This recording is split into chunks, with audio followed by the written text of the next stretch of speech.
Hey friends, my name is Steve Guttenberg and I am the audiophiliac, but am I the only person that doesn't love Roon? Everybody loves Roon, but not me.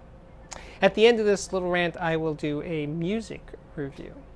But Roon, so I was having dinner last night with a friend of mine who loves Roon. Matter of fact, he loves it so much. He was an early adapter and ponied up $500 when it first started for a lifetime subscription. And he just can't get enough of it. I mean, he's a very happy customer. And in fact, most of the people that I know that use Roon love it. So I am definitely the odd man out, in that way and in many other ways. But so I'm not saying this is for my negativity towards Roon is going to be popular. I don't think it is.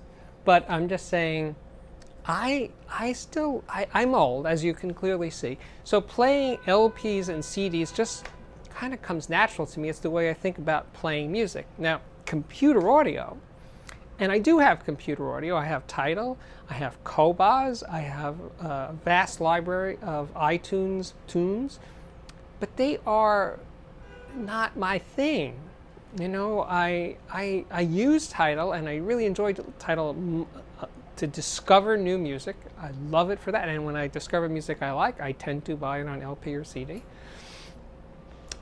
Same for Qobuz, which I will talk about at length soon. And I have thousands of tunes in my iTunes, but I don't listen to them. And I wouldn't even if Roon just materialized one day in my hard drive. And no, I really wouldn't. I don't want to. People keep bugging me about Roon. So if you got it and love it, enjoy, have fun, but it seems intrusive. Maybe that's it. I don't want it going in and messing with my stuff, I like clutter, as you may have noticed from these videos, and clutter works for me. I just stumble over things literally and figuratively, and I find things, and I am excited, and I know that you could find things in your clutter in your Roon library, but it's the physical discovery. I'm looking for one thing, I find another thing, it's a good thing, and if the things that I don't find that I'm looking for, that's okay too, because I find other things as I'm looking for the first thing. It's a method that works for me. So I'm not a Roon believer, and I don't know, doesn't do work for me. Okay, but what does work for me is this record I'm going to review. It is by the legendary Willie Nelson. And you know what? This record's from 1998. It's 20 years ago. He was old then. He's 20 years older now. But it's a great collection. It was produced by Daniel Lanois. Daniel Lanois plays, as he points on the liner notes here, a Les Paul guitar. It's very atmospheric. It has feel. It has smoke. It has the smell of beer.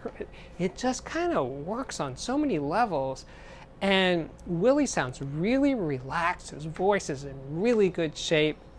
It has some like Tex-Mex things going on in there. He covers Daniel Lanois' The Maker. It's a lot of covers, but an instrumental or two. It starts with an instrumental that's really kind of spooky. It's kind of record that pulls you in, and it is a record. Like now people make songs. This is an album that is an album that's intended to be listened to as a complete work of art, if you may. So that's my record review, and I just want to say something else about Willie Nelson.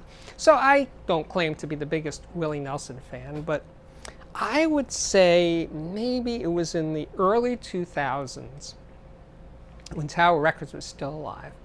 And I went to my local Tower Records, which was on the Upper West Side of New York City. And I'm in there thumbing through records or CDs or whatever. And they make an announcement that Willie Nelson is going to do an in-store appearance. And I was like, ooh, okay. So I hung out for that. And it was just an incredible thing that I'm thinking, here's this legend, this icon. And he's playing in-store appearances. And the crowd it's in the afternoon. It's like 4 o'clock in the afternoon. So maybe there's 120 people or something gathered around. And I was like standing right to the stage left of Willie Nelson, maybe 10 feet away from him. He looked like he was having so much fun. It was very intimate, obviously. It was him and another guitar player and a guy on a minimal drum kit, electric bass, I think. He had a set. He played some tunes. He started interacting or engaging the audience, talking to them, taking questions, playing another tune, telling a story. It was fantastic. And, I thought, man, to be at that stage of your career and your life and enjoy your work and your music so much that you would do these things. And my respect for him just went up and up. And